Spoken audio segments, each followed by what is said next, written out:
न्याय चक्र टीवी में आपका स्वागत है। मैं हूं मुस्कान सिंह। वैसे तो राजनीति एवं पहलवानी के मंझे खिलाड़ी, नाम से मुलायम लेकिन समाज व देश तोड़ने वालों के लिए कठोर तथा घर परिवार को एकजुट रखने के हिमायती दुनिया से अलविदा तो कह दिया, मगर यादें बनी रहेगी। इस परिप्रेक्ष्य में बात कुछ कर लेते हैं। जिसका जलवा कायम है उसका नाम मुलायम है, ये नारा उत्तर प्रदेश की गलियों में दशकों तक गूंजता रहा और जिसके नाम पर ये नारा लगता रहा, 10 अक्टूबर 2022 को वो हमेशा के लिए शांत हो गया। मुलायम सिंह यादव अब इस दुनिया में नहीं रहे। उन्हें धरती पुत्र कहा जाता था। उनके करीबी लोग, उनके समर्थक उन्हें नेताजी कहकर बुलाते थे। Mulayam Singh Yadav self made man थे। वो किसी ऐसे परिवार से नहीं थे कि उन्हें विरासत में राजनीति मिली हो। गांव-गांव साइकिल से घूमकर उन्होंने अपना जनाधार तैयार किया। राम मनोहर लोहिया के शिष्य थे। उनके प्रभाव में आकर राजनीति में आए चौधरी चरण सिंह ने उन्हें आगे बढ़ाया।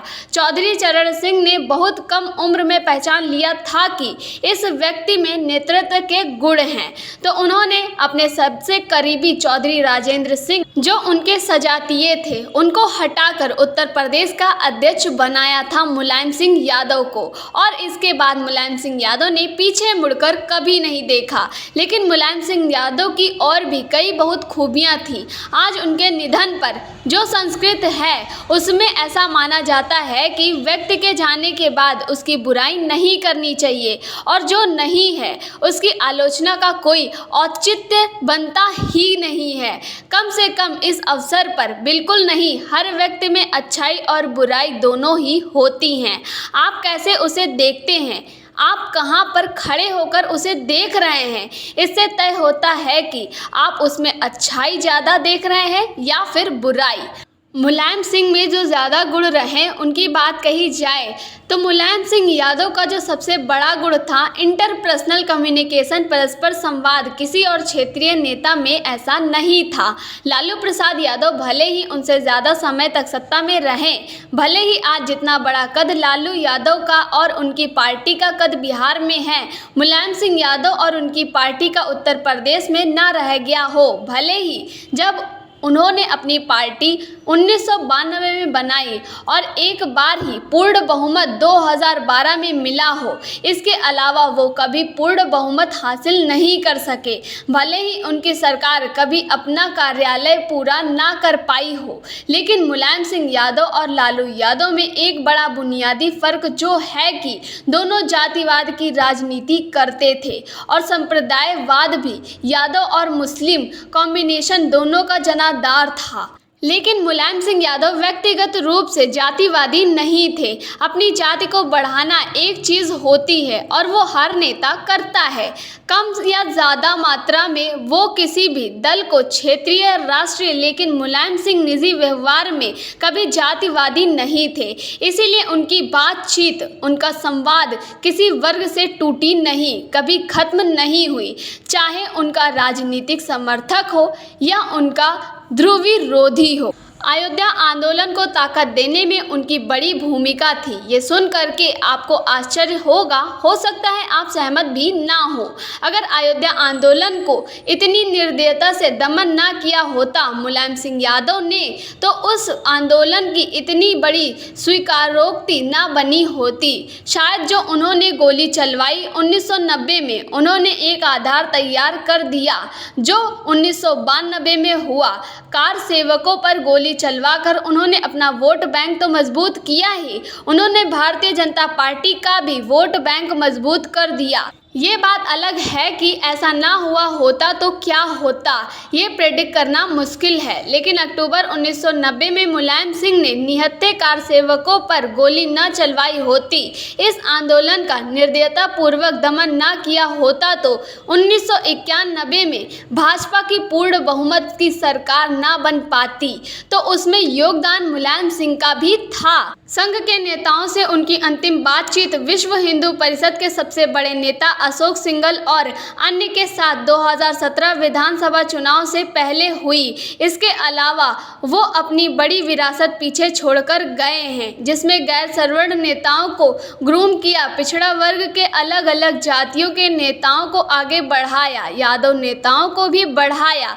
लेकिन ये सब करते हुए उन्होंने इस बात का खास ख्याल रखा कि किसी का कद इतना बड़ा भी ना हो पाए कि उनके लिए चुनौती बन जाए या उनके बाद उनके बेटे के लिए भी चुनौती बन पाए। इतना बड़ा कद किसी का नहीं होना चाहिए, चाहे फिर उनके सबसे करीबी दर्शन सिंह यादव हो। एक कद के बाद उन्हें भी आगे बढ़ने नहीं दिया। सवर्णों में भी अलग अलग जाति के नेताओं को बढ़ाने की, उन्हें आगे लाने की कोशिश की। ये अलग है कि उनकी संख्या बहुत सीमित है। मुलायम सिंह यादव ने हमेशा ज़मीन की राजनीति की। जो दोस्त है अच्छा है या बुरा है, इससे उन्हें कोई मतलब नहीं रहा। कभी जो दोस्त है उसकी मदद करना है, उसके साथ रहना है, और उसकी राजनीति में विरोधी कभी दुश्मन का दर्जा नहीं प्राप्त कर पाया। आप जितने भी बड़े उनके राजनीतिक विरोधी हैं, उनके दरवाजे आपके लिए हमेशा खुले हैं। वो आपसे बातचीत करने के लिए हमेशा तैयार रहते थे। मुलायम सिंह यादव ने 60 के दशक में अपनी युवा अवस्था में एक इटावा के नामी पहलवान को मात दे दी थी, चित कर दिया था। तब से उनका कुश्ती के क्षेत्र में नाम हो गया था। उनका बड़ा मशहूर दांव था चरखा दांव, जो राजनीति में भी लोग कहते थे कि वो चरखा दांव का इस्तेमाल करते हैं। कभी वो अंदाज़ा नहीं लगाने देते थे कि उनका अगला कदम क्या होगा। जब 1990 में लाल कृष्ण आडवाणी की गिरफ्तारी हो गई, बिहार में तो बीजेपी ने वीपी सिंह सरकार से समर्थन वापस ले लिया, तो इनकी भी सरकार गिरने की नौबत आ गई। ये कांग्रेस से समर्थन ले लेते तो इनकी सरकार चल सकती थी। राजीव गांधी ने सीताराम केसरी को लखनऊ भेजा, ये पता करने के लिए कि इनको समर्थन देना कैसा रहेगा। वो तो दिन घूम कर गए और कहा कि समर्थन देने में कोई हर्ज नहीं है, समर्थन देने से फ़ायदा होगा। लेकिन मुलायम सिंह यादव लोहिया के शिष्य थे। इस मामले में उन्होंने लोहिया के गैर कांग्रेसवाद की राजनीति के सिद्धांत का अनुसरण किया। राजीव गांधी ने समर्थन का कह दिया और राज्यपाल को भी सूचित कर दिया, मगर मुलायम सिंह यादव सुबह 5 बजे उठे, राजभवन गए और राज्यपाल को इस्तीफा दिया और विधानसभा भंग करने की सिफारिश कर दी।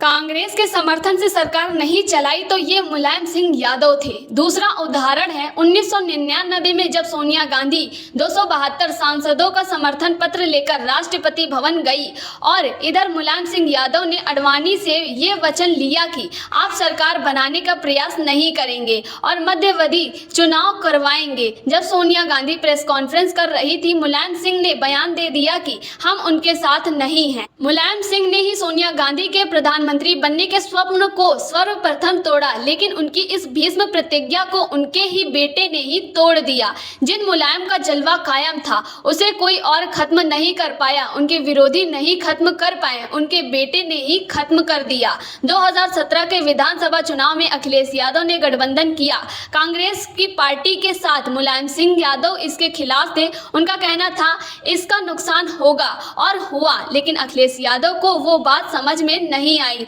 अखिलेश यादव ने एक बार फिर 2019 में समझौता किया बहुजन समाज पार्टी से। उस समय भी मुलायम सिंह यादव खिलाफ थे और कहा नुकसान होगा, फिर नुकसान हुआ। कुल मिलाकर मुलायम सिंह यादव ने जो अपनी विरासत खड़ी की थी, अलग अलग जाति वर्गों को मिलाकर, या अपनी राजनीति की जो शैली विकसित की, उन्होंने उसे अपने जीवन काल में ही खत्म होते देखा। उन्होंने देखा कि 2017 में सम्मेलन बुलाकर उनके बेटे ने ही उनको राष्ट्रीय अध्यक्ष के पद से हटा दिया। जो मुलायम सिंह यादव चंद्रशेखर जैसे नेता, जिनका वो बड़ा सम्मान करते थे, उनके साथ नहीं रह पाए, क्योंकि उस पार्टी के अध्यक्ष चंद्रशेखर थे। अलग पार्टी बनाई अपनी। उन्होंने देखा कि उनका बेटा राष्ट्रीय अध्यक्ष बन गया। उन्हें हटाकर वो बेटा, जिन्हें उन्होंने पहली बार उनके राजनीतिक जीवन की पहली पूर्ण बहुमत की सरकार में मुख्यमंत्री की गद्दी सौंपी थी, उन्होंने कहा कि एक बार कोई ऐसा नेता नहीं है जिसने अपने जीवित रहते अपने बेटे को गद्दी सौंप दी हो, लेकिन मैंने ऐसा किया। अगर वो महत्वाकांक्षी होते तो अपने बेटे को गद्दी ना सौंपते। अब लोग कह सकते हैं कि लालू यादव ने भी अपने रहते तेजस्वी को गद्दी सौंप दी। नहीं, लालू यादव अभी 2 दिन पहले पार्टी के राष्ट्रीय अध्यक्ष चुने गए। वो अगर किसी पद पर नहीं होते तो उसकी वजह कानूनी है। उन पर आजीवन चुनाव लड़ने पर प्रतिबंध लग चुका है, तो वो चुनाव भी नहीं लड़ सकते और कोई सरकारी पद भी नहीं ले सकते। तो उनके पास कोई रास्ता नहीं था तेजस्वी को पद पर बैठाने के अलावा। मगर मुलायम सिंह यादव ने अपनी राजनीति के शिखर पर जब सबसे अच्छा प्रदर्शन किया, उनकी पार्टी ने तब सत्ता अपने बेटे को सौंपी। तो मुलायम सिंह जैसा यारबाज जो दोस्तों का दोस्त हो, जो अपने राजनीतिक विरोधी को भी अपना दोस्त माने और हर समय बातचीत के लिए तैयार रहे, ये मुलायम सिंह ही थे जो संसद में खड़े होकर बोल सकते थे 2019 के लोकसभा चुनाव से पहले कि मैं ये चाहता हूँ कि 2019 में भी मोदी ही प्रधानमंत्री बने। ये किसी बंद कमरे की बातचीत में नहीं कहा, संसद में खड़े होकर कहा। पूरा विपक्ष भौचक्का होकर देख रहा था कि ये क्या कह रहे हैं, मगर मुलायम सिंह यादव पर कोई फर्क नहीं पड़ा था। उनको लग रहा था कि अगर ऐसा होता है तो ये देश के हित में है। तो ये कह रही हूँ कि परिवारवाद की राजनीति की उन्होंने, जातिवाद की राजनीति की उन्होंने, लेकिन मुलायम सिंह के अंदर जो राष्ट्रवादी था उसने राष्ट्रवाद से कभी समझौता नहीं किया। डिफेंस मिनिस्टर रहते हुए भी जो किया, उन्होंने चीन के प्रति जो उनका रवैया था, जब भी राष्ट्र हित का मामला आया उससे उन्होंने कभी भी समझौता नहीं किया, चाहे उससे उनका राजनीतिक फायदा या नुकसान कुछ भी हो रहा हो, ये कभी नहीं देखा। तो मुलायम सिंह यादव क्षेत्रीय दलों में अपनी तरह के अकेले नेता हैं जिनमें इतनी तरह की खूबियां थी। सबसे बड़ी खूबी जो डेमोक्रेसी में होनी चाहिए, जो गांव-गांव के नेता को पहचानता हो। मुलायम सिंह यादव 500,000 की भीड़ में एक-एक नेता को उसका नाम लेकर बोल सकते थे। मुलायम का जलवा हमेशा धर्मनिरपेक्ष की राजनीति में कायम रहेगा। ये साधारण बात नहीं है कि उत्तर प्रदेश के 17% मुस्लिमों के सर्वमान्य नेता थे, वो किसी मुसलमान को नहीं, मुलायम सिंह को अपना नेता मानते थे। ये कार्य उनके अलावा कोई और नेता नहीं कर पाया। और आखिरी बात, मंडल आयोग की नीतियां लागू होने के बाद जो देश में और प्रदेश में माहौल बना था, मुलायम सिंह ने उसे बखूबी संभाल लिया था। उनके मन में किसी के प्रति कटुता ना होना, बदले की भावना ना होना। ऐसे मुलायम सिंह यादव को न्याय चक्र एनसीटीवी की तरफ से विनम्र श्रद्धांजलि है। तो इस पर आपकी क्या राय है? अपने सुझाव हमें कमेंट बॉक्स में देना ना भूलें। तब तक के लिए देखते रहें न्याय चक्र एनसीटीवी। धन्यवाद।